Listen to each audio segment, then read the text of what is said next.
about the 50s, which we have to include the history of China because the changes happening in China in those years really impact Hong Kong. And then we're going to start with the end of the war, which we left off, and then talked about the 50s and to the 60s, probably mid 60s.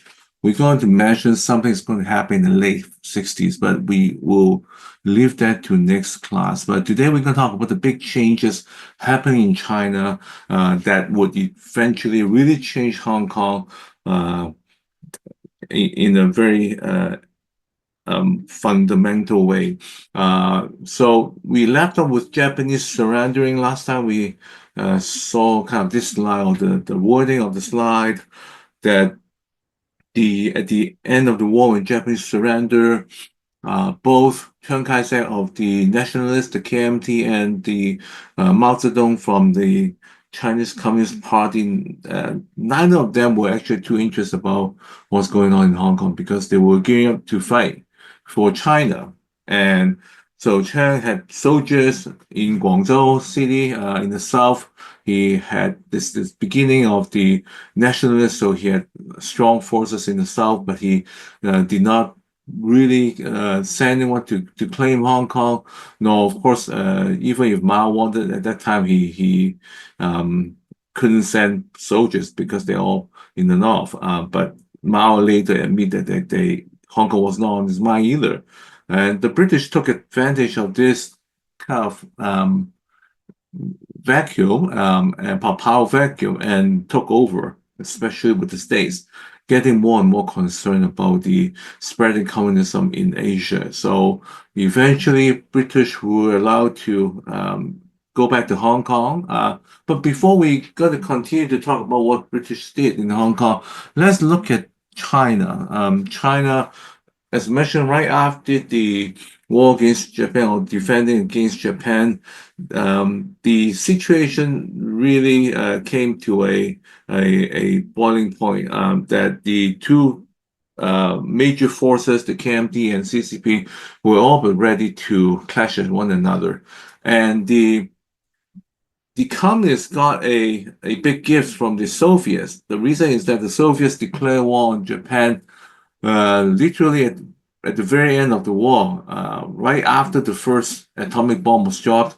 Russia declared war and quickly moved against the Japanese forces in Manchuria. So what the Russians were waiting, of course, was for the Japanese imminent collapse, and they waste little time. Soon as the bomb dropped, they went in, and there's some scholars still think that it was really the Russians and the Soviets coming down from Manchuria that really prompted the Japanese to surrender. Might not be the second atomic bomb on Nagasaki. So we can argue about that, but it's definitely one of the factors in the minds of the Japanese government. And when the Soviets went in there, Japanese, after the second atomic bomb, so surrender within a few days, okay? So it's very quick. And what happened is that the Soviets already went in there and some fighting going on in Manchuria, but they were able to secure Manchuria. And that really changed a lot because they were able to give the confiscate, you can say, armament of Japan to the communists, to the CCP. But more importantly, because of the presence of the Soviet, even though the nationalists were trying to reclaim the country back, including Manchuria, they weren't too eager to push that and risk a clash with the Soviets there. So by occupying Manchuria and really taking the time, the Soviets were able to help the communists to organize to find a base, at least in the countryside of Manchuria, and able to gather resources to fight against the KMT. And we're not going to talk very detailedly about the Chinese Civil War because it's obviously another topic, but just say that communists not only took advantage of that, but they're also usually very good with propaganda. So they're usually very good with the writers, the poets, um, the cartoonists, so the artistic sector of the society, they're usually very good with them, with the people with the literature sector. So oftentimes the those people who would be influenced by the communist agenda or the propaganda and help them. So what the communist call would be the United Front. They would be, for example, paying extra attention to get to know these artists and get to know these people because they understood very early on that propaganda would help their war effort. Especially in the beginning, the KMT was much stronger than the communists. They were 4 to 5 times in terms of the army size, and they also occupy all the major cities and networks, for example, railroads. And of course, very importantly, they also had the support of the US and major Western allies. So the communists need everything they could get, every help they could get, and including that. So that United Front is very important to them. And the propaganda warfare actually was pretty effective because you have to understand the Chinese at that time were sick of fighting. They have been fighting, and the KMT, come to the credits, they have been fighting, and they had not really ended any conflicts, despite the fact that the Nationalist Army were in control of China by the end of the 1920s. But right away, they have the Manchurian incident in 1931, and then continuous conflict. And first, it was you can kind of internal conflict between KMT and CCP, and then Japan. So all the way to 1945, it was always kind of some kind of fighting going on. And of course, before they control China is also the Northern Expedition, when they would fight to unify China against the warlords. So the KMT has been fighting, and people has been sick of that. And there's really nothing more to look forward to because there will be problems within the government, corruption, and they were not happy with things that's going on. So the communist seems to offer a new alternative, and they would say things like men and women equal. So we're going to liberate, and so we're going to take less. And one very attractive, you can say, propaganda or promise would be to take the lands from the richest and give to the poor. And that's always kind of popular because there's so many more poor peasants, and some of them will be oppressed. And when they hear that, the government will take the lands from the rich people and give to the poor, and they got support. So over time, even though the KMT was powerful to begin with, but over time they are getting more and more. People were not really excited about this regime continuing. So you get less people, for example, volunteering. You got more people turning to the communist side. You more criticism against the government, and the really big military turn up watershed was the end of 1947, when after some military failures, they lost northern China, Manchuria. So basically, starting in 47 and then to 48, they lost northern China. So it was a long time of the KMT occupying the cities, for example, Wudan, nowadays Shenyang, and the railroads, but the communists keep pressing from the countryside. And also because of that delay of Soviets leaving, that the communists got a chance to build up their forces in the north, especially in the countryside. Their armies were very mobile. They have a lot of peasants support in the countryside, and the KMT just could not destroy their forces. And over time, they got surrounded by the communist forces, and they lost. To put a long story short, and that triggered a kind of a cascade or avalanche of because that fall of losing China and Manchuria had a strong not only military but also psychological effect on the nationalist army. So it seems that the tide has turned, and so and they start losing, they start falling back. So it was a really quick turn. So for 45 to about 47, it was kind of, the same situation. The communists in the countryside, the KMT controlling major cities and networks and railroads resources. But it was the 47 and then 48 turn of the tide that really did the KMT in.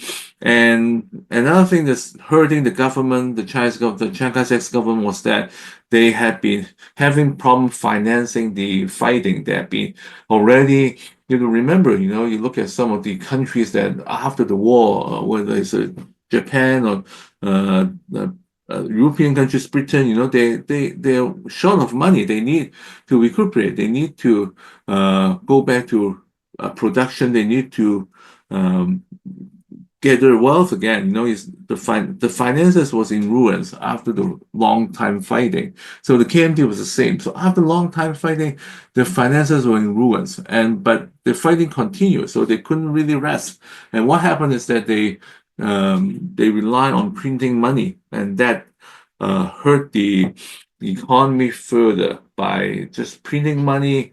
So inflation increased. So if you look at it, at the start of the anti-Japanese war, the amount of money in circulation was already huge, $3.6 billion. But the beginning of the Civil War, when they continued to fight, it already ballooned to 2,500 billions. And by the end, or by July 1948, it was $399,000 billion. So you can kind of look at the figure. So just the first 3 years of Civil War already increased almost 300, almost close to like you can say 350 times, as many paper currency out there. So people would just got a pile of monies to buy just food, a little bit of food. So usually when that happened, just like in the end of the Song Dynasty, especially end of the Yun Dynasty, that created lots of hardship. And when people could not, when everyday life could not continue, the country is falling apart. So you look at that, it was really for a long time they were occupying the KMT occupying this area. The communists were concentrating this outskirt thanks to the Soviets' help, and it was really the starting in the 48 that they start pushing, and when they start successfully pushing down, the nationalism was really collapsing because already internally it's collapsing because of the high inflation. So there's nothing to fight the communists against. And by the early 1949, two sides were in negotiation because Chiang Kai-shek still hoped that even if they lose North China, they could stay in Nanjing and maybe perhaps partition the country like the Koreans were doing. But Mao had nothing to it. Mao, even though in peace treaty, he promised a lot of things to Chiang Kai-shek, for example, in January, to persuade Chiang Kai-shek to back off, to retreat. But by the time they talk again in April, Mao increases conditions and make it very clear that he had no intention to stop. So what happened is that by October 1st, the country is already unified or occupied by the Communist Party. So Mao would be proclaiming the establishment of the PRC, People's Republic of China, at the Tiananmen Square, and claiming that the country is already formed. And by the end of the year, Chiang Kai-shek left to Taiwan, and moving a lot of the capital, the gold reserves, as well as a lot of the treasures, and along with a lot of people. So that would become a very sad story for many people, because I remember a famous writer Lu Yingtai, she would write about her father's experience, which happened to a lot of Chinese at that time. They were recruited someone, kidnapped by the nationalists to fight to defend against the communists. And they were in the armies, but when the communists came down, the collapse was quick. So a lot of them were moved to protect important areas. And then when the evacuation order came down, they really had no chance. So some of them were taken from their home to fight in the nationalist army. And then by the time they knew that, within months, they would be told to be leaving um, for Taiwan. And of course, as soldiers, they couldn't just say, I'm going to go home, I'm going to leave, because the KMT needed the armies with them. So they would not allow them to go back. So many of the soldiers actually never saw home again. With their parents, with their families, stay in China. And it was many decades after that they have chance to go home. And a lot of them, especially the parents, by the time they went back or they got news from home, they already passed away. So a lot of hurts, a lot of separation and sad stories during those years because of those fighting. Same with Korea, with the North and South partition. But that was the kind of the Chinese Civil War in a nutshell. I'm sorry I can't provide more detailed description of what exactly happened, but that's how it ended. By 1949, China has turned red, to the great surprise of a lot of the allies of China, including the States, which would have big impact on their relationship with the States, with China. And Taiwan, on the other hand, now had a new regime in Beijing, in Taipei, and they would experience their share of difficulties. But a lot of people would be leaving China because they were not really confident about what the communists would do to them. So that was the real reason for the impact on Hong Kong. But before we talk about that impact, let's go back Hong Kong a little bit. That when China turned red, the UK was actually one of the first countries in the West to recognize China. It was January 1950 that already recognized. Within 3 months, it recognized the PRC as a legitimate government of China. Compared to other countries like France, 1964, West Germany, 70, and the States, 72. Really, the West Germany was following the lead of the States. The States, meanwhile, was following basically the development in Vietnam War when they need China's help, and also it's followed the China officially entering the UN. So that is an interesting history. To make a long story short, when UN was formed, it was the KMT that represent China. So even though the KMT lost the civil war, went to Taiwan, even though they were able to defend Taiwan against the communist attacks, they were on a small island compared to the continent of China, the country China on the continent. So, but the states insist that the China representative of China in the UN was still the KMT. So Chiang Kai-shek continued, the Republic of China continued to represent China in the UN, and that really led to the later problem of the one China. But for the longest time, you can talk about 20-something years, the China in the UN is actually referring to Taiwan. The states only allow China to come back and for a vote to decide on who the real China should be. In the UN would be 1971 when the states would like to get away from the Vietnam War. So the recognition came really late compared to the British. So British recognized China right away. And most likely, the reason was that the British didn't want China to come back and take Hong Kong. So they're already losing Malaysia and losing Singapore. They didn't want to lose Hong Kong. And by recognizing China, by normalizing relationship with China, the UK wished to maintain Hong Kong, maintain the rule over Hong Kong. At that time, the governor was Mark Young. He was the governor before the fall of Hong Kong. So he was actually captured and was put in prisons, Japanese prison. And when the Japanese surrendered, he was released and he came back as governor. And in order to have UK to continue to control Hong Kong, not only later they recognized China right away, but he also proposed a plan to introduce some form of representative democracy in Hong Kong. Now, it was never a big plan for the Hong Kong island or the Hong Kong colony because it was a colony. The people in charge was colonial service. The purpose of colonial service is how to maintain British control of the colony for the benefits for the, you can say, empire, then later Commonwealth. So that would be the intention. So Hong Kong people getting democracy was never a, I won't even say priority or even wasn't even a, kind of major goal. But when the UK got Hong Kong back, Mark Young thought that if we don't do something, Hong Kong would want to break away. So Hong Kong would, like Singapore, Singapore, according to the autobiography of Lee Kuan Yew, say when the British were defeated by the Japanese at that time, Singapore had a huge British army there to secure the kind of Far East, Far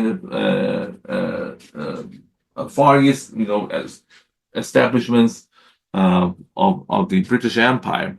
So the British losing to the Japanese in such a quick or in such a quick manner had a really big psychological impact on the Singaporeans. And the people in Singapore really felt that, it's no longer, it's, at least according to Lee Kuan Yew, it was not very pretty. And so they lost the respect for this British colonizer. So very soon they want their independence. Hong Kong was a little bit different because Hong Kong was always kind of transient. And as we see, Hong Kong was also experiencing a big change at the end of the not only the anti-Japanese war, but also end of the civil war in China. So later we could see that why it wasn't that. So the Hong Kong people weren't exactly asking for a lot of democracy either. So when Mark Young proposed to have an elected municipal council, which would be called Young Plan, the plan was met with actually opposition.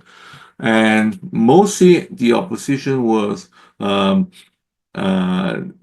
getting from a lot of the, you can say, non-Chinese residents in Hong Kong, because kind of obvious they didn't know what's going to happen if you give some elected representative in Hong Kong. Most of the people would be Chinese, right? So if they're not Chinese, we may not get the same kind of support. And you remember a lot of the Chinese elite or the local elites in Hong Kong, as we saw in previous classes, were not only Caucasians but Eurasians and foreigners, Jews, Indian merchants, a lot of them. So they weren't necessarily Chinese. There were lots of Chinese, but most of the Chinese were just workers. So if you have an elected municipal council, that means that the workers will be voting and they might be supporting fellow Chinese. So as a result, the plan met a lot of opposition and they couldn't even get the support from the next governor, which is Alexander Graham. So who succeeded Mark Young in 1947. So it was not, it was just a plan that really died in its infancy. It never came to any big, actual implementation. So that was the early British attempt for democracy. So later on, when it approaches 1997, when, for example, Chris Patten would suggest, would try to implement more democratic change, changes in Hong Kong. Many, for example, oppositions, many from the Chinese side would complain, why would you do that now? The UK never tried to do it. The Markland was years ago and it hardly gained any momentum. So it was probably right, the British was not too interested in about that later on. So it was one of the earliest attempt, but it didn't really last. And the uh, fortunately for the British, the communists also did not want to claim. Later on, even though the communists took control of China, but the communists never really want to take back Hong Kong. So at least things became clear, especially in the late 60s during the riots when there's a lot of talks about China sending armies back down in Hong Kong to reclaim Hong Kong. But in effort, and internal documents show that the Chinese leadership had for a long time had this strategy called long-term consideration utilizing to the full. That means that Hong Kong played a very important role as I always mentioned, like part of China, but not quite China.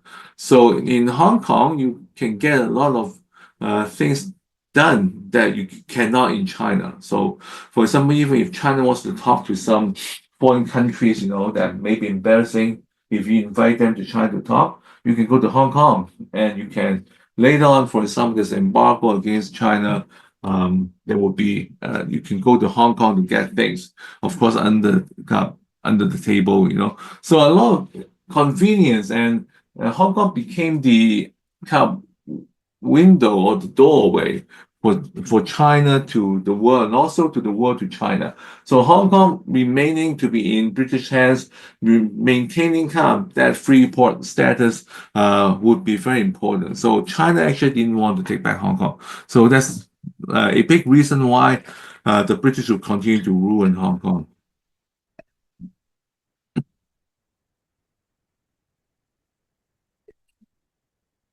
Now, before I return to what happened in the late 40s and early 50s in Hong Kong, again, I have to switch back to Chinese history. Now, it's going to happen, also next class, and also actually other classes as well, because China and Hong Kong, their history is interweave,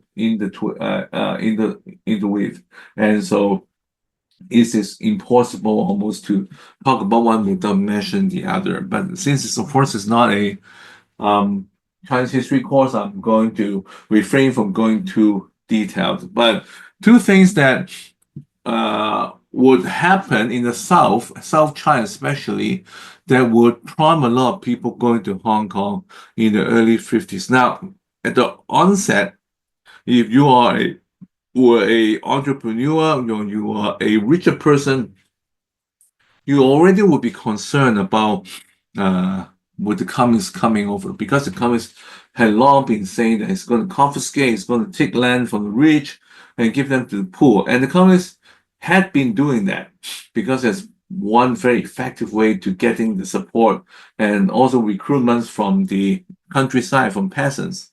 But the way of doing it is very rough and very, you can say, unscientific or imprecise.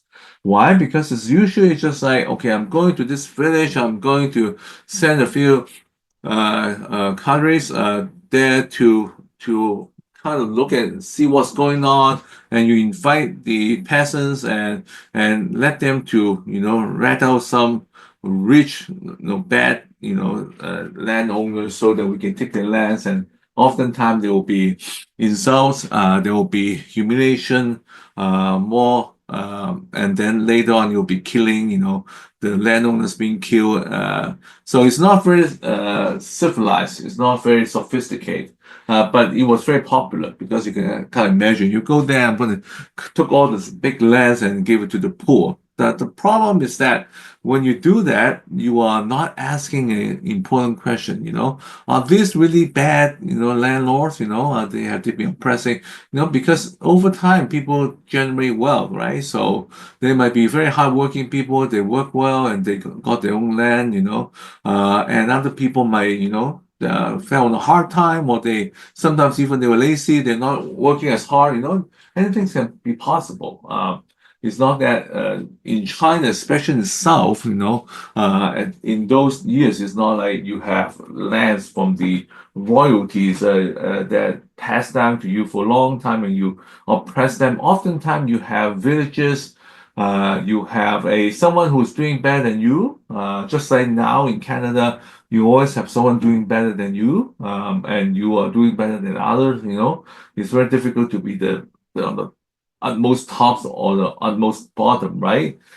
So if you, for example, just say you have your car, you have your place, and you have your computers, you have you're living an okay life, and then suddenly you say, okay, we're going to confiscate all this and give to the poor. There are a lot of poor people that's in needs, okay? And then you start asking, okay, what's the criteria to define that I am the person who should be giving up, is it just because I own more than the others? So in here you have a lot of rules, for some even taxation where those who own more will be paying more. So that's not a fair tax system when we think about it.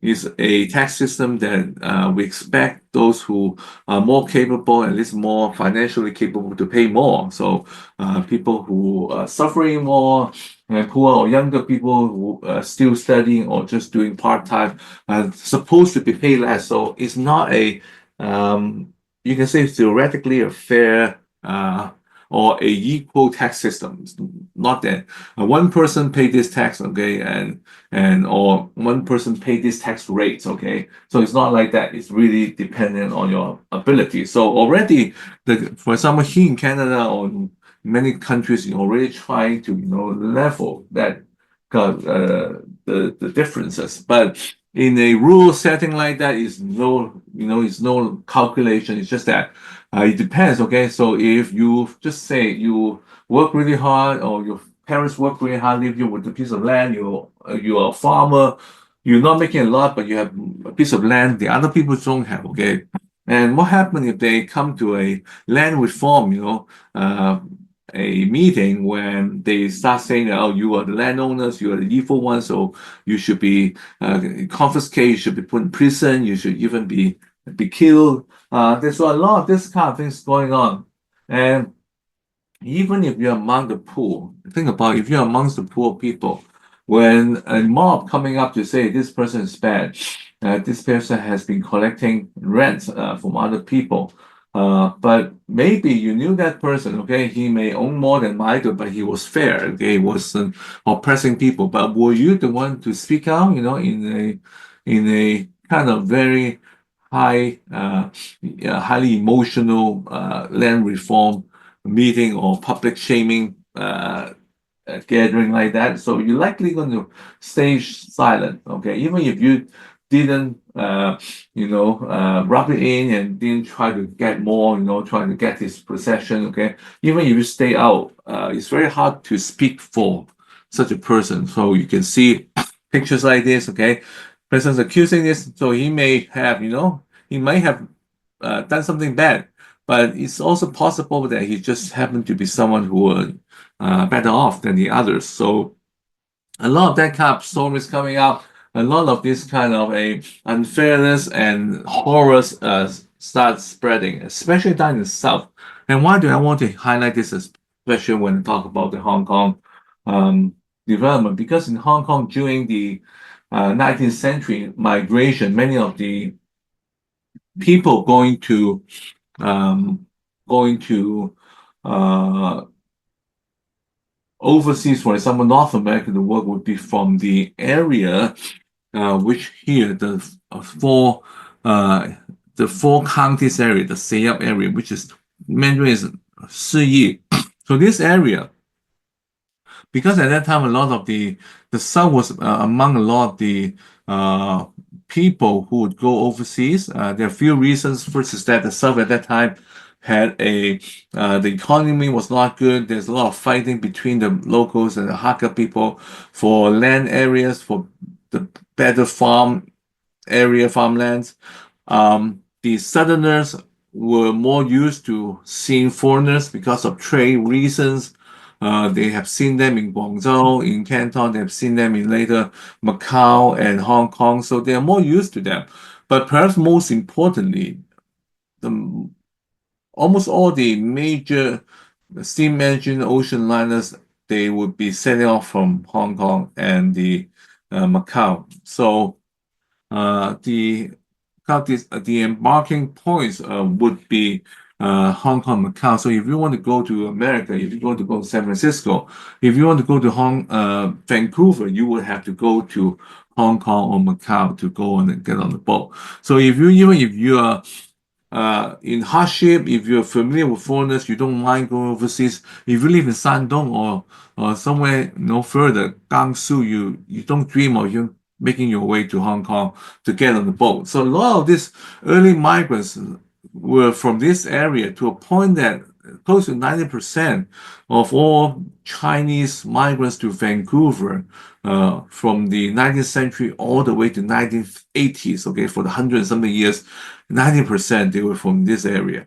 So hugely from this area. So what is people there was when they went there, they experienced discrimination, they experienced a lot of hardship, but eventually they survived and they were able to save some money, and some of them were able to and go home and get married, and some of them were able to tell people that, okay, I used to be nothing, I'm just a poor peasant, but now I'm making some money and I have a house in Vancouver and I'm doing okay. Discrimination continued, but I'm doing okay. And they also have extra money because they make good okay money, but when it brought back to China, it's a lot of money.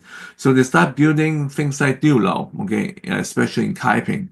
There are lots of this kind of Diulao. And Diulao serve many purposes, can be for defensive, can be for community gathering, can be for, short-term, accommodation for individuals, and for example, sometimes for the unmarried daughters, so they will have multiple reasons. But the reason, of course, the biggest reason for someone who came back, say, from the States or Canada to fund the building of such a dealer was to show off, to show people that now I was struggling, I was a poor peasant boy, but now I made it. Okay, I succeed. So and I want my family to be proud of me. So they would build buildings like that. Now, of course, when the land reform happened after the communists took over, this type of dealer, this type of towels, became the very obvious evidence of bourgeoisie or of land owning, right? So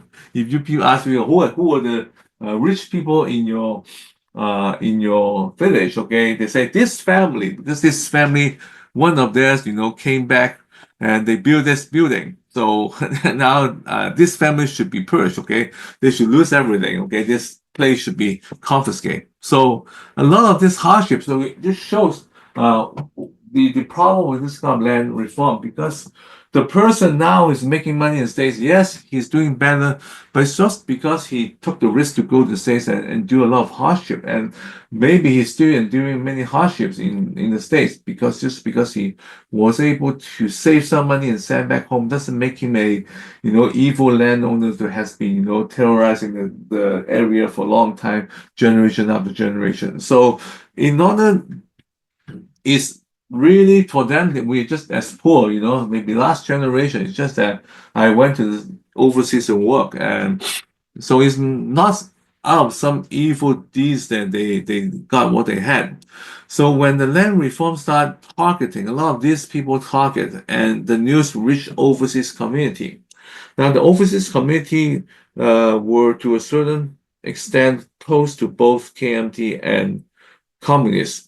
For example, if you go to Vancouver, Chinatown, you still see a lot of the old Chinese communities that had connection with the nationalists, because they were overseas Chinese. They were mindful of what's going on in China, aware of Japanese attack, and they wanted to help.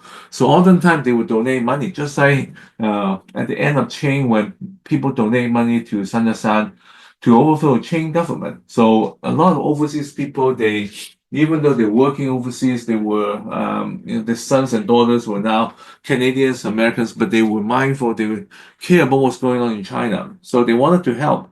So the parties, the political parties, the nationalists, the communists knew that. So getting their support and the money would help their fighting in China or the campaign in China. So both KMT and communists were often catered to, try to be on good terms with overseas, you can say Chinese leaders or overseas Chinese representatives. And Sito Meitong, one of them would be one. And when he went to China, he was received by the communists. He went there with a purpose because he heard that his friends' family back in China were being targeted just because they make it through, the hardship. So he felt that it was great unfairness. Okay, you when you want land reform, you really want to target someone who's really evil, who's really exploiting people, who's really oppressing people, and so it's not someone like my friends, okay, they were poor, just like us and everyone else, but they just came and took great risk to work overseas and now make it. Okay, so they were peasants to begin with too. So why would you target the families? So he went there and complained. The Chinese leaders gave him nice reception, but they did not do anything. So that land reform things continue mainly because they couldn't do anything either.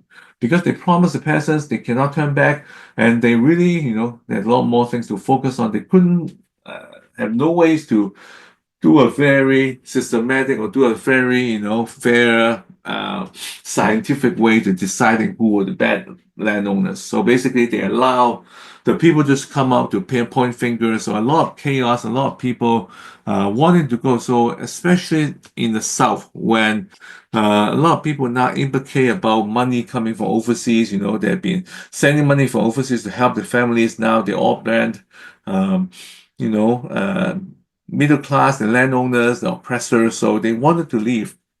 Now, another group also specifically important in the South was the so-called the result of the anti or counter-revolutionist campaign, which is called 正反运动.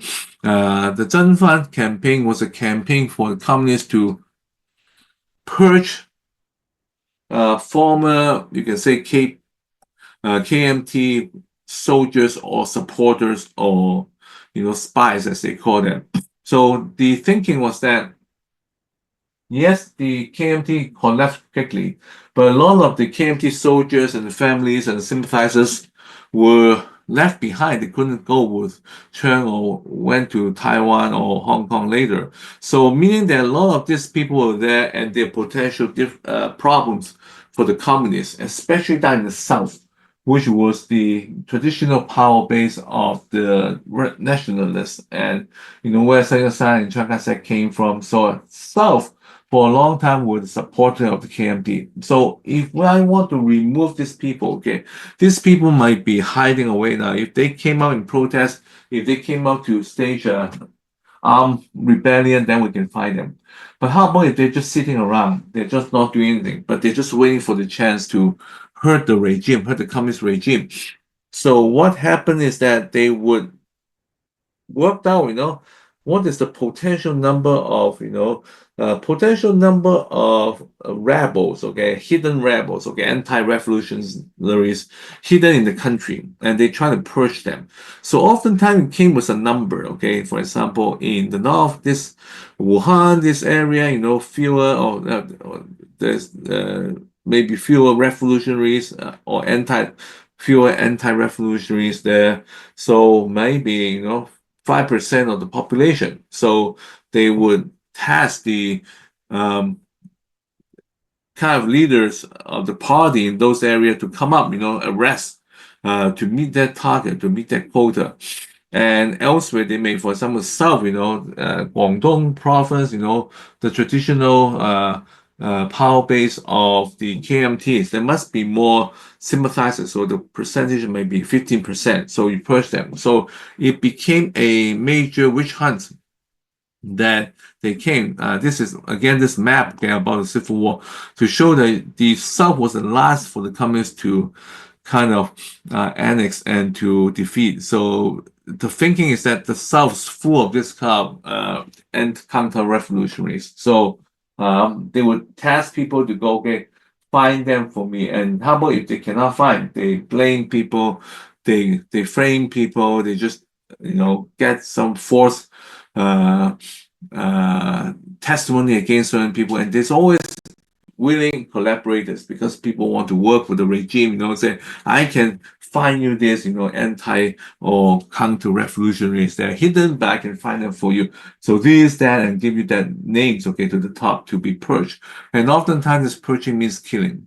And we know that it was going on because even the CCP admitted Mao himself claimed that 700,000 were killed in those days.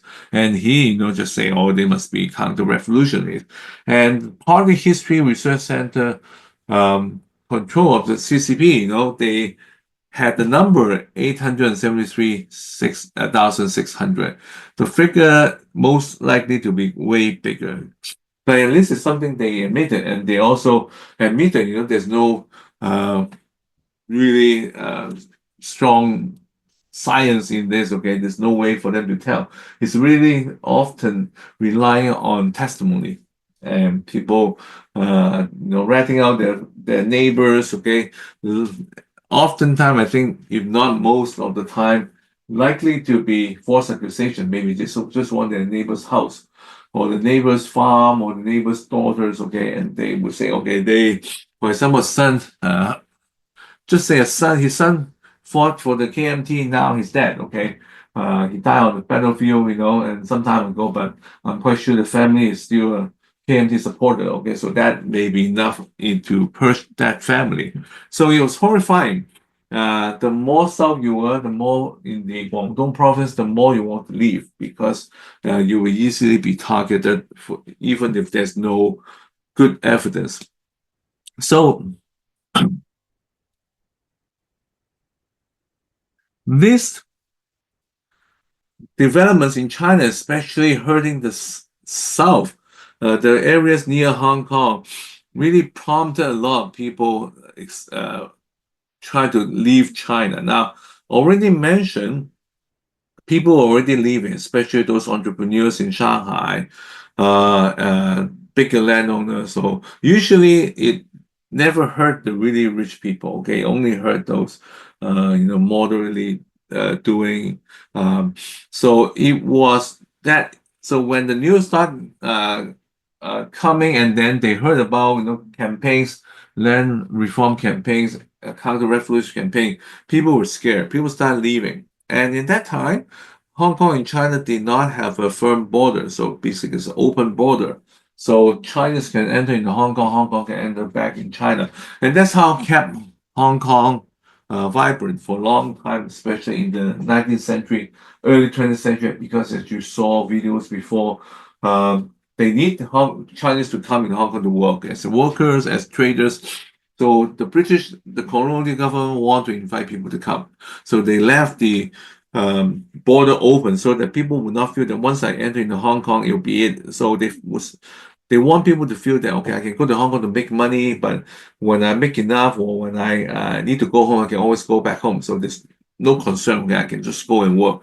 So that means a lot of people will not be too concerned about working in Hong Kong as long as they can make the trip and then find a place to stay, and because they know that they can always go back. But now when people flooding down, escaping from communist China, Hong Kong population suddenly rose from 600,000 in 1945 to 2 million in 1951. This is a huge number because you talk about 3 times, and within 5 years, within 5 to 6 years. And when people came, it's not just people come, you need to give them space. There's a lot to consider, okay? There's a matter of work, how were the people working? You have to think about accommodation and food supply, clean water supply, sanitization, disease control, all kinds of things. So it's not it's not a mathematical game. It's a real big concern for the colonial government in Hong Kong. So most of these migrants would go into settling Kowloon and New Territories, relatively cheaper and bigger land. If you go to Hong Kong, a lot of the Caucasians and the locals, Hong Kong Chinese, would be there already, and things will be very expensive, even though there'll be more work opportunities. And by 1951, the Hong Kong government say, we can't take more. We can't just leave the border open and have people just to come in. We can't take more. So what they did was that they closed the border in 1951, June of 1951. And that was the, you can say, physical beginning of Hong Kong as a kind of,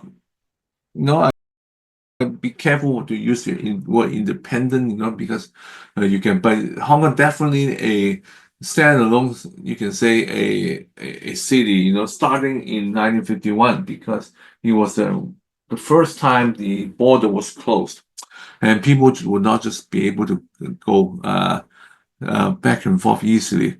And China also, China also establish, some kind of China has been establishing some kind of control, but it's not a very strict one. But starting Hong Kong, closing the border on China's side, also they have, because the border now established. So this is a document issued in 1953. So talking about, this issued by the Shanghai, government, talking about the permit, how people entering and leaving the country.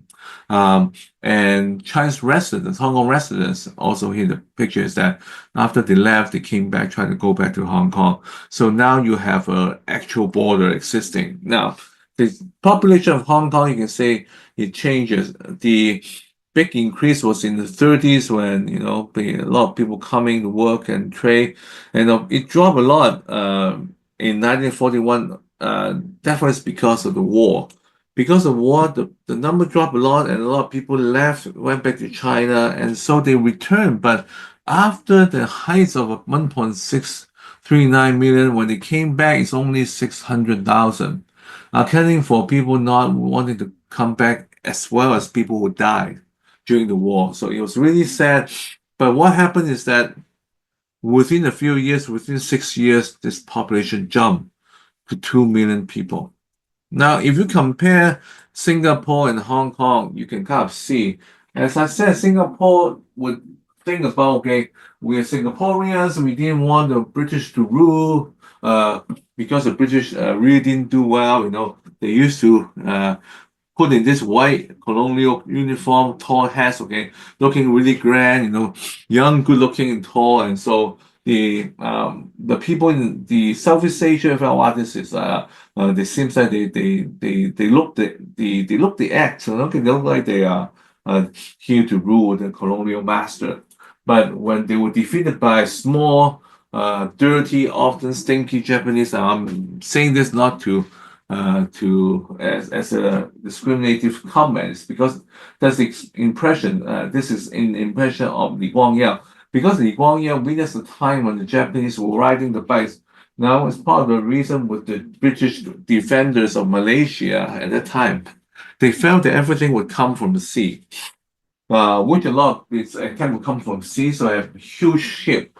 But what they didn't have is they didn't have very good air force, which of course would make the ships not that useful because without air support. But secondly, is that they focus everything at the sea, and they neglected the forest in northern Malaysia, and that's where the Japanese came in on their bikes. So nowadays, if you go to Singapore History Museum, you can still see a couple of those bikes that are used by Japanese.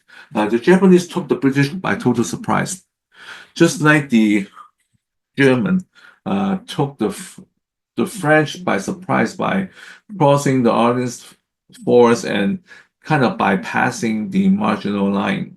So in the early Second World War. So this is what happened. So the British were complacent. They didn't think that anyone could cross this. The Japanese showed that they can conquer any terrain. So they rode their bikes and they entering the Malaysia through the jungle area. So Li Guangyao remembered a time when he's walking and this Japanese suddenly a platoon or a group of Japanese soldiers emerged from the forest.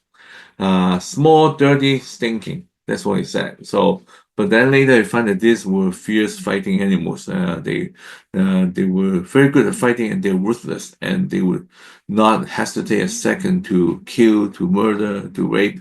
So, very horrifying beast you can say. So, but it's not so.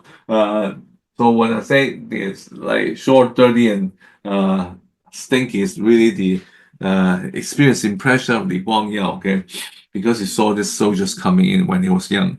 So, but because Hong Kong was so close to China, so that flux of people really affect Hong Kong way more than Singapore. So when Singapore could, decide their future, eventually go for election and democratic government, Hong Kong had a very different experience. And with all these people leaving China, their priorities would not be represent the government. So it's not voting, it's not democracy, it's not the right to vote. Their immediate concern would be whether we can survive. Now we're escaping. Will we be sent back in Hong Kong? Can we make a living? How about I cannot feed my family? So they really wanted just a place to escape from.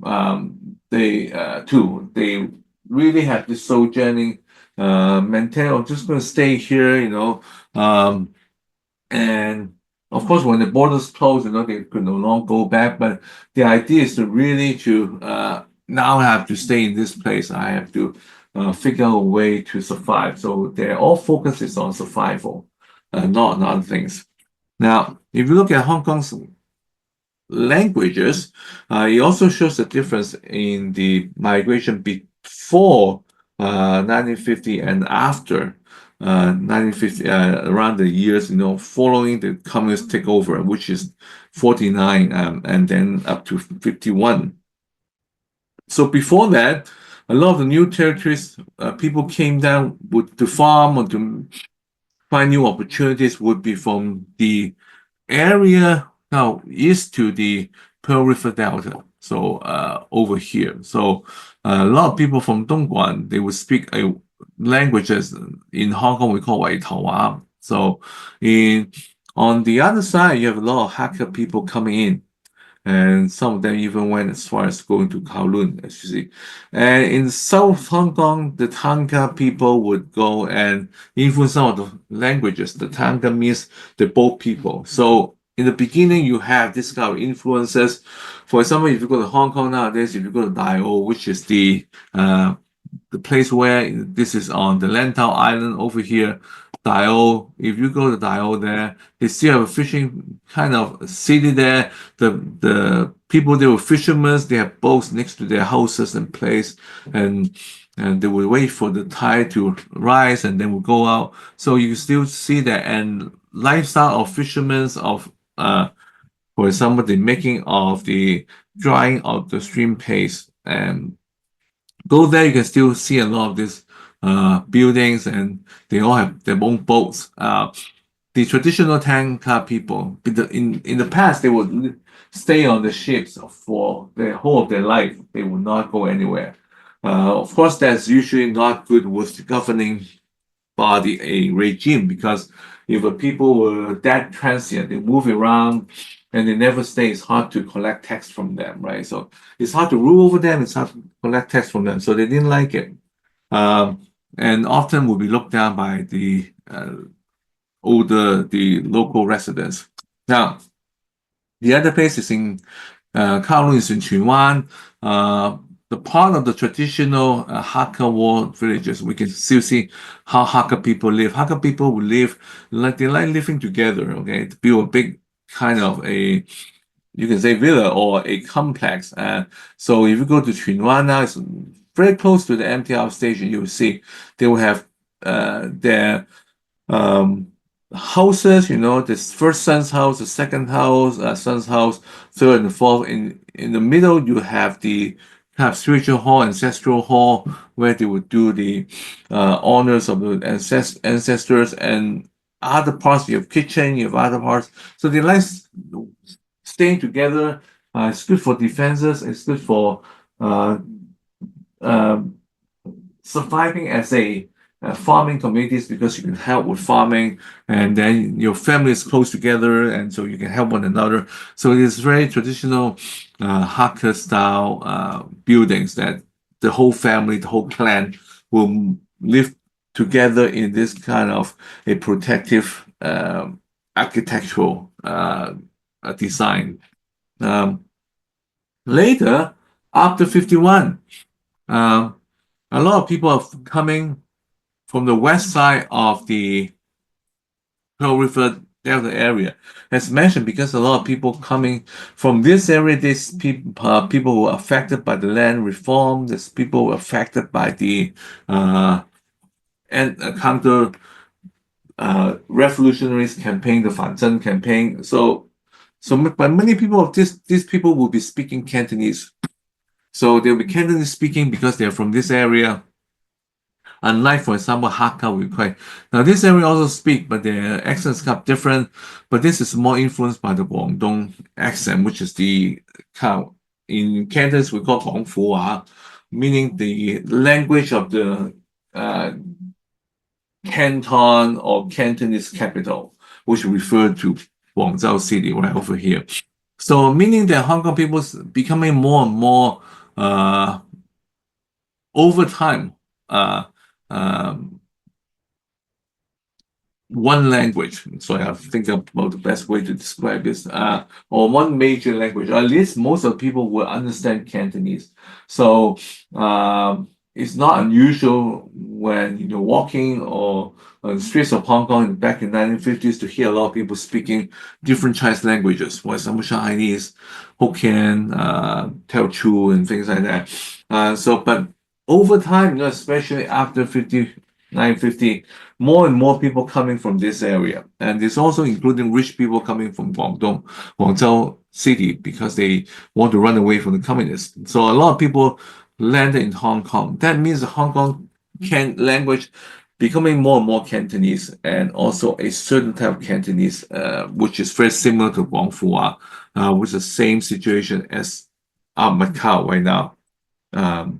So nowadays, if you go to Macau, for example, you hear the Cantonese very similar to Hong Kong Cantonese, and that Cantonese is also similar to the Cantonese spoken in Canton, in Guangzhou City. But elsewhere, if you go, for example, to other four counties area, oftentimes the accent is quite different, and the terms can be different as well.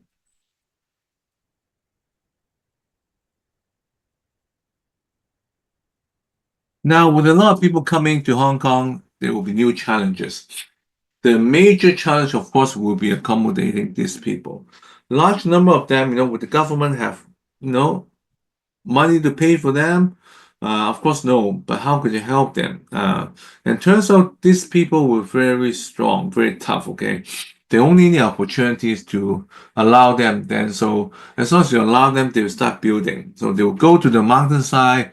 They will build this squatter, wooden sheds throughout, and form a squatter community on a lot of the hillsides. Now, they had to do it because the flat land was limited, right? And if you go to Port Fulham nowadays, you can still see, I think it's the only kind of a Hong Kong old style village existing.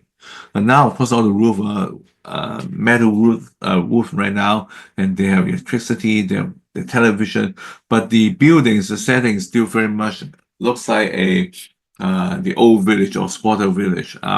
So as long as they allow them to build that, they would start building it. And very soon, on a lot of this hillside, you see great communities.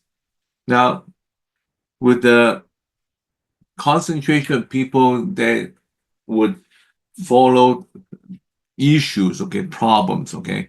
Crowdedness, of course, is one, but two other big issues one would be landslide, mudslide, because some of these hillside were not very stable. So the other one is fire, because when you have a gathering of people, they need to cook, they need to do stuff. It's beginning is no is the electricity, so they get a like a petrol gas tank, okay, or a coal gas tank, okay, and come take the tank home and start cooking using it as a power source.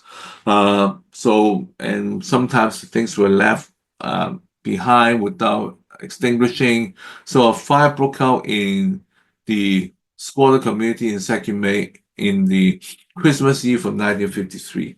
And it was a huge fire. Fortunately, it was burning in the daytime, so and there would be enough warning about people to come out. Eventually, I think only one person died. Um, so in terms of human uh, casualties, it's not big, but in terms of human tragedy, it's great because all people they spend all this time coming to Hong Kong trying to start a new life, yet they lost everything. They lost everything in the fire. They lost their place. They lost their shelter. So what to do? You know, lost their belongings, and they have nothing left. And so it was really a humanitarian crisis because already the Hong Kong government is having trouble accommodating all these people. So they're just allowing them to build squalor. But when the fire came out, it's very obvious to the Hong Kong government that they cannot just sit back and just watch things happening. So they start talking and they start thinking about maybe we should start building these hillside communities. Build the new buildings to host these hillside communities who were being whose home was being destroyed by this fire. Now, the next video has a in pretty good quality. It shows the early life of Hong Kong, especially for those who moved from China to Hong Kong in the early 1950s. Later, I have another video that slightly overlap with this one in terms of time and events, but this I think is very good video because it's high end, high resolution, and you can kind of see the livelihood of Hong Kong people in the early 1950s, especially those who were the refugees. The hills were covered by squatter shacks, overlooking the modern flats and sumptuous villas. The squatters have gone now, and the hills are covered by buildings of every kind. The occupants are businessmen, officials and technicians who have succeeded in material life. For their water supply, the refugees came down from the hills to carry back one bucket after another. Water was rationed in Hong Kong, often to a few hours per day, since there was a chronic shortage of rainwater to cover the needs of millions.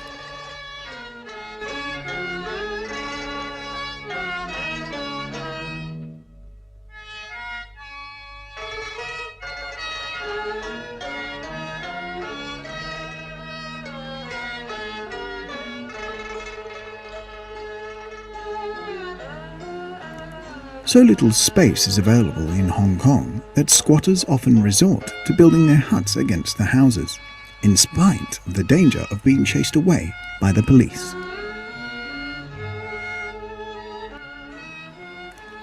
Others have rented a balcony on an inner court, a luxury as compared to those living pigged together with 10 to 20 families in one damp cellar.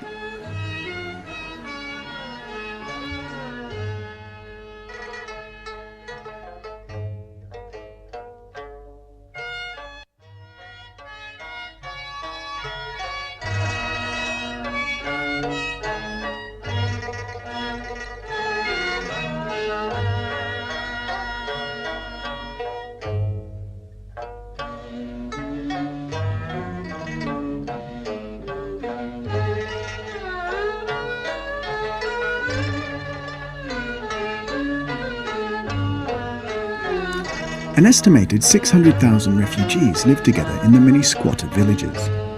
They built their shacks from everything they could lay their hands on.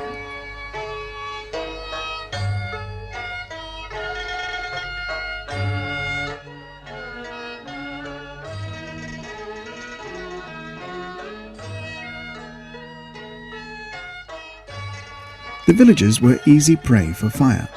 In 1954, on Christmas Eve, 60,000 people were rendered homeless after the biggest fire recorded. They had lost all they had worked so hard for.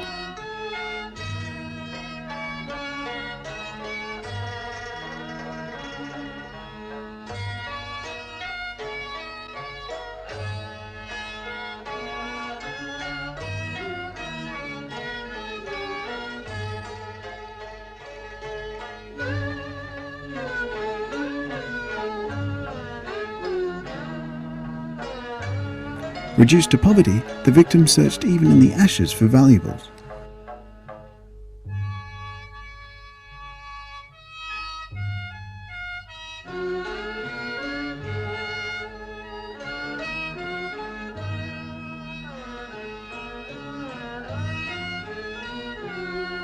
More than 86 charitable institutions brought relief to the victims.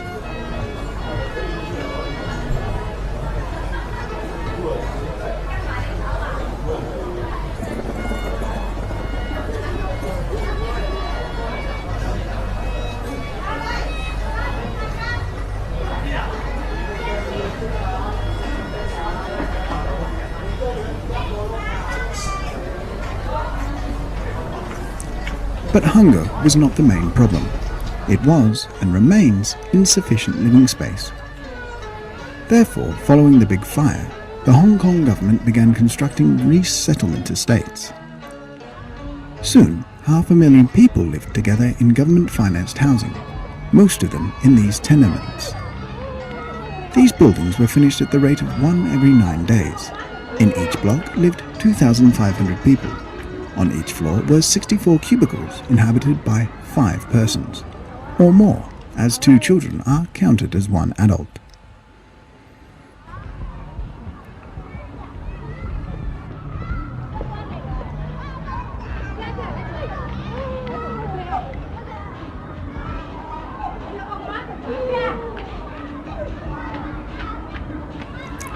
Some inhabitants show visible signs of their upbringing.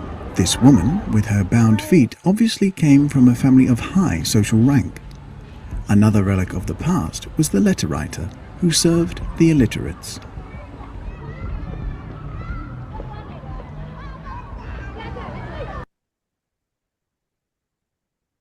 Okay, so you can see the great influx of people create this huge population or building problems in Hong Kong, and the Hong Kong government came with a solution to build this H-shaped resettlement building, which would be 7-story high. If you look at some of the pictures, they were densely packed and not very well made, but sturdy enough, to withstand some storms, don't fall down easily.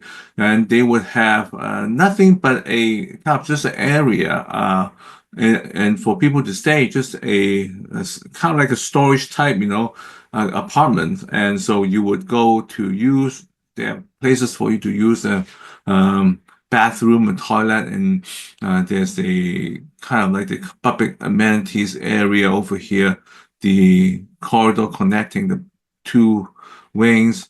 You can cook at home, but you use the type that I said before, the gas can to help you, and you will not have water coming into your apartment. You get water.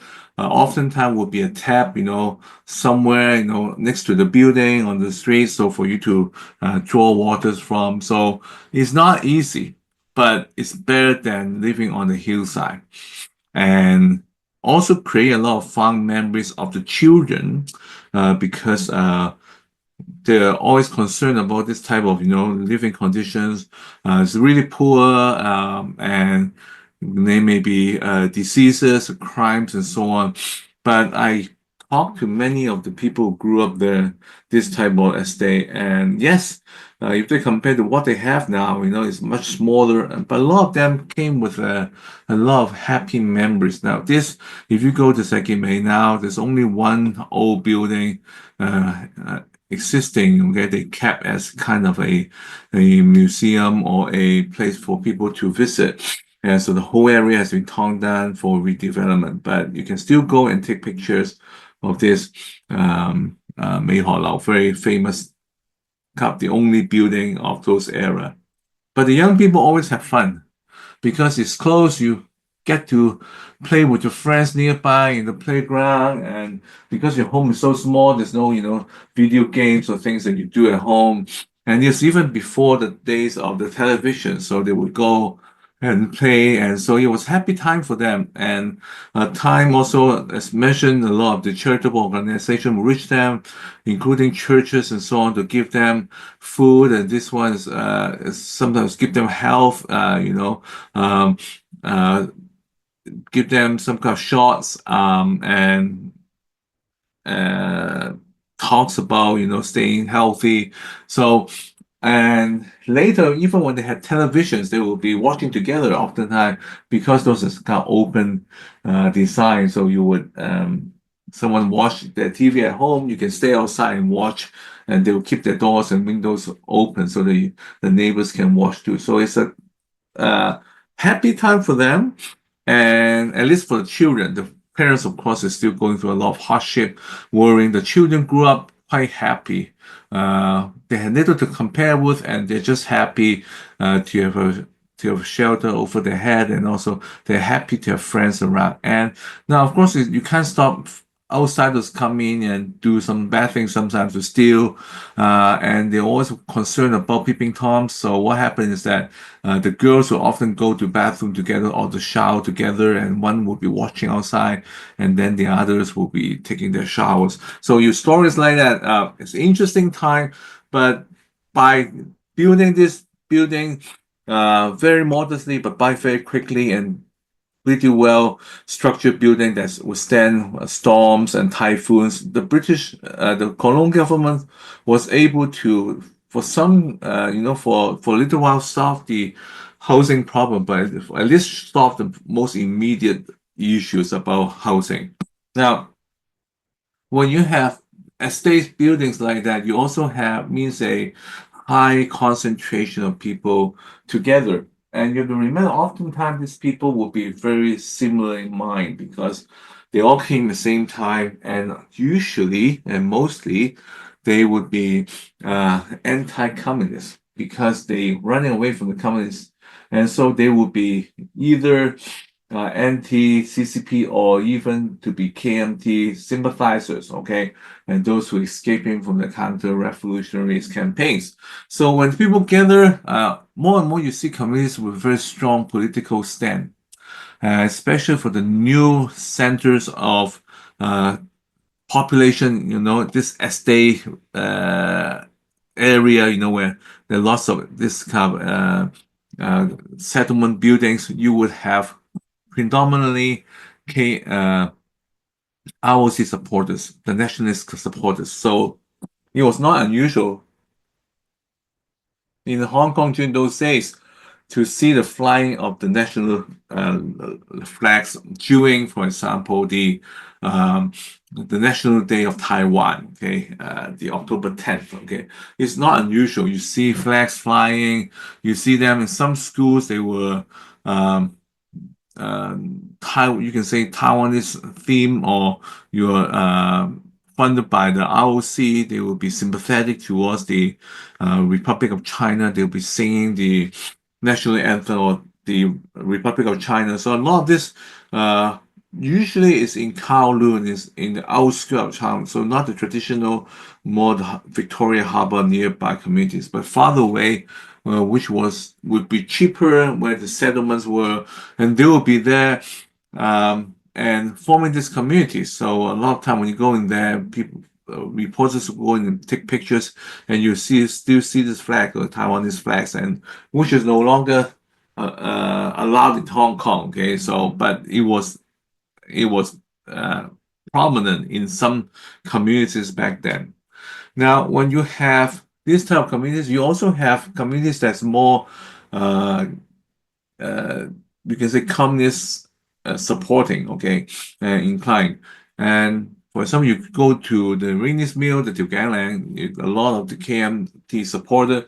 But if you go to North Point, the North Point will have more communist supporters. So you have people coming from China, just traditionally more sympathetic towards China, meaning communist China. And these people over time will also live a very, you can say, secluded life because they really believe in what China is doing and they really want more and they want to build a family around that. So what happened is that you have leftists going to Hong Kong.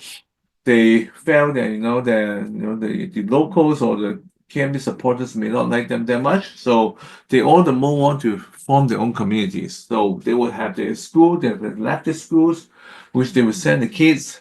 This school is one of them. You see is Chairman Mao's statue at the back, okay, saying the long live Chairman Mao. And you have theater that would play nothing but mainland um, movies. So you will have theaters that play the movies are showing or making the mainland, which weren't a lot after the communists take over. A lot of them will be propaganda movies, but they would go there and they will also watch the leftist newspapers, which would be talking about China a lot. In order to survive, they also offer more fun, columns like the columns for about horse racing and so on. So a lot of this, you can say CCP sympathizers, okay? In Hong Kong later we use the word leftist to describe them. They may not be members of the Communist parties, but they would be at least more inclined to support some CCP direction or were willing to give the credits to the Chinese Communist Party. And they will also have their you can say what we call it, the shopping centers, okay? They will have the department stores there, which would mainly, well, basically just sell products made in China. Over time, they sometimes sell other products as well, but mainly products from China. So people want to have a taste, okay? For example, back home, they will go to these department stores to buy them, including one of my favorites, a peanut cake that only this time, I later find out this picture. Only this brand, okay, is the favorite. It's soft, it's tasty, very unhealthy. I remember after many years, I really liked that when I was a kid. After grew up some time ago, I went back and I found this brand, okay. But when I had it, I felt it's too sweet, okay. My taste has changed. But back then, that means that the communities often would be kind of segregated by themselves, okay. They wanted to stay. They would only send the kids to leftist schools. They will only read leftist newspapers. They will only go to leftist department stores. They only watch leftist movies. And the situation is kind of like today, pretty polarized. Those who are on one side, those on the others, especially those newcomers, okay? Newcomers that continue to have their interests or kind of the views on politics, that they carry from China, and they try to influence their children with that. Scholars would term that, you can say, Chinese politics on Hong Kong soil. And that eventually led to a first kind of riot in the 50s and 60s. And that one is the October 10th riots. Sometimes it's called the October 10th riots, the 1956 riots or the October 10th riots. So what it was when during October 10th, there was a time of the National Day of Taiwan. The KMT supporters, sympathizers would celebrate. As seen, they would put up flags and that year, according to a rumor, some people torn down the ROC flags, okay? Whether it was a leftist or a Hong Kong police or someone just, being mischievous, we don't know.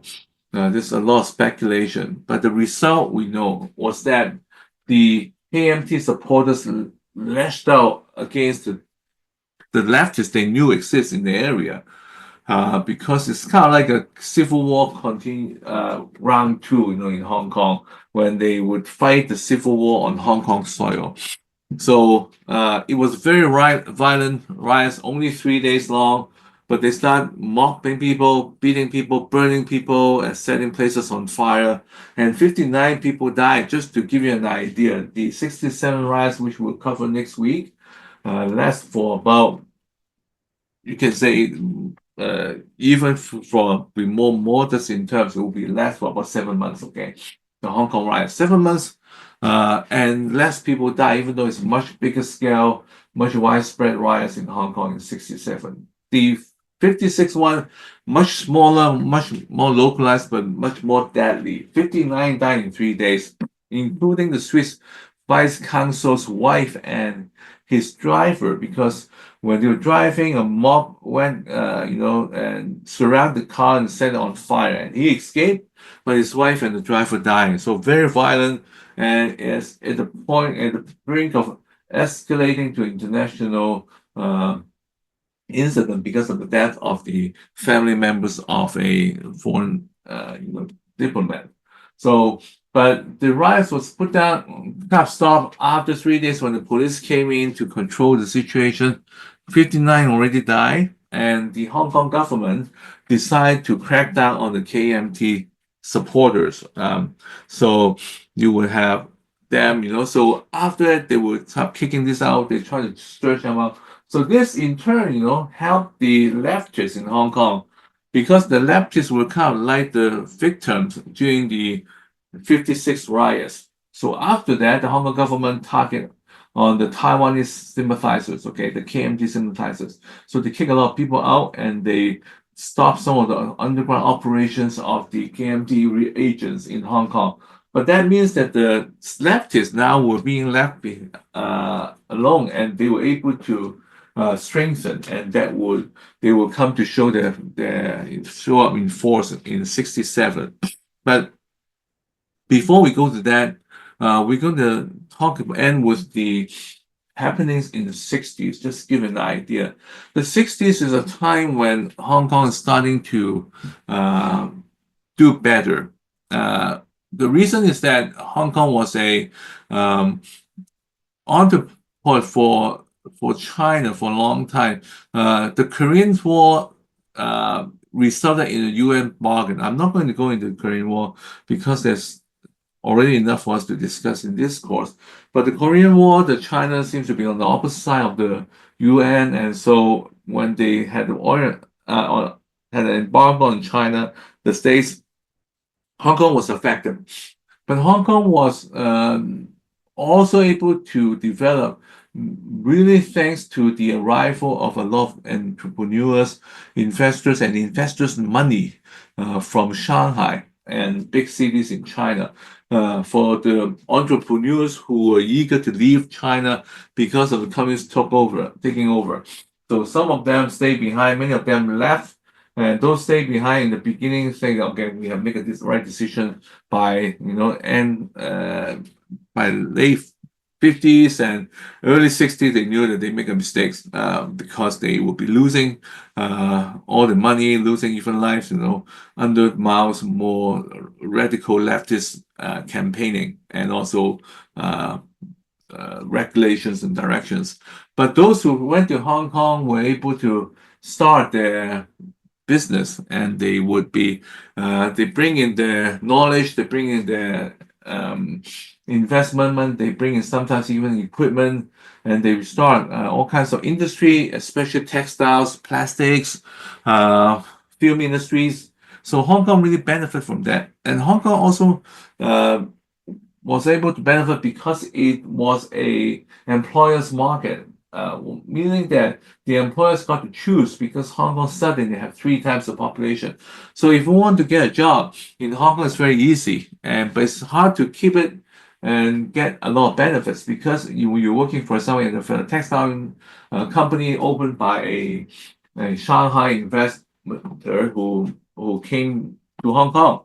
So you're working for him, but you want to raise, and so usually they will say no because they can easily find replacement. Because there's so many new migrants, right? And there's so many of them need job and need income. So they can easily find other people to replace you. So as a result, it was really the employers market is haven for investors. So a lot of investors start investing in Hong Kong and start turning Hong Kong into from a trading, from an entreport to a manufacturer. So the next phase of Hong Kong becoming a manufacturer, becoming a exporter really started in the 50s, especially in the 60s. Now, even though 60s was such a time, 60s was also a time of trouble in Hong Kong. A lot of weather problem, housing, public health problem, and the refugees problem is still continuing, even though the border has been closed. But for the first 20 years and after the big, you can say, migration to Hong Kong or the big influx of refugees in Hong Kong is just trying to cope, for the first, you can say, 10 or 15 years. And water shortage already continue to be a problem, and infrastructure problem, huge mudslide problems. So all kinds of problems continue, and 60 seems to be a accumulation of this type of problems. As you can see from the next video, that, as I mentioned earlier, it's an overlap with the earlier video or what we talked about, but it quickly goes to 60. So I just want to show you this video, especially the part on the 60s.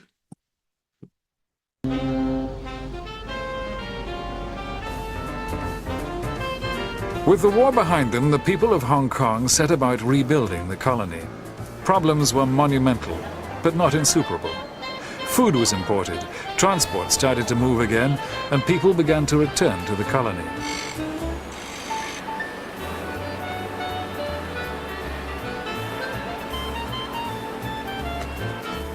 Hong Kong's small industries were about to be overshadowed with the arrival of highly professional businessmen from Shanghai who feared a communist takeover in the mainland. I was running the storage department in Kowloon Wharf. And my head clerk said, there's a Shanghai gentleman who would like to see you. And he came and he said, well, I intend to start a spinning factory.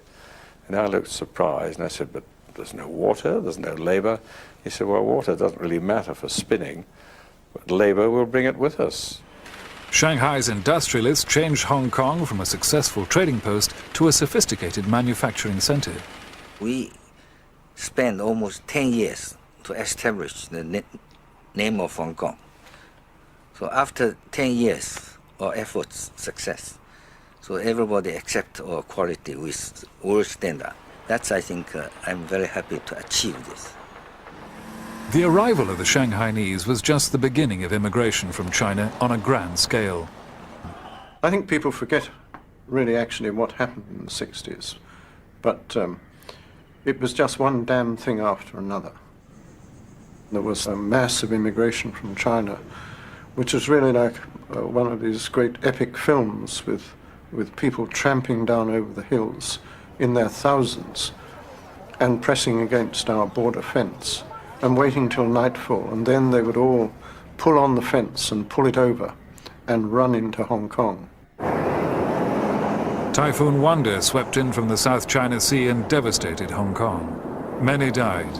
Great cargo ships ran aground, and fishing boats were smashed to pieces. Despite the typhoon, a terrible drought plagued Hong Kong. Water was turned on once every 4 days, and only for 4 hours at a time. Rumors spread of bank collapses, and worried depositors caused frantic runs on some of the local banks. Fearing for the safety of their money, they struggled desperately to withdraw their funds. A 5-cent fare increase on the Star Ferry was the start of another unexpected outcry. It was an unpopular move. Our timing was lousy with hindsight, but it seemed such a a tiny amount to put on the fair. But anyway, as events turned out, it was not very popular at all. Rioting raged for nights. Looting and arson were expressions of social deprivation, but the damage was soon overshadowed by events in China. Now we're going to stop here because next will be the big impact in China, the Cultural Revolution and the riots in '67. I'm going to come back to the which usually we call the Star Ferry riots, and also the Kowloon riots in 1966, as mentioned in the video next time. So, and highlight the differences between 66 and 67 and the reasons why. Now, 67 is a major watershed, and a lot of the changes in Hong Kong in terms of the culture, in terms of governing, in terms of entertainment, all kinds of things were being influenced because of the 67 rises, as well as you can see emergence of the Hong Kong people identity. So it's important. So I think, yes, the video mentioned it, but we're going to wait till next time to talk about the current disturbances in 66 and then the 67 riots and how it ended and how it changed Hong Kong as a result.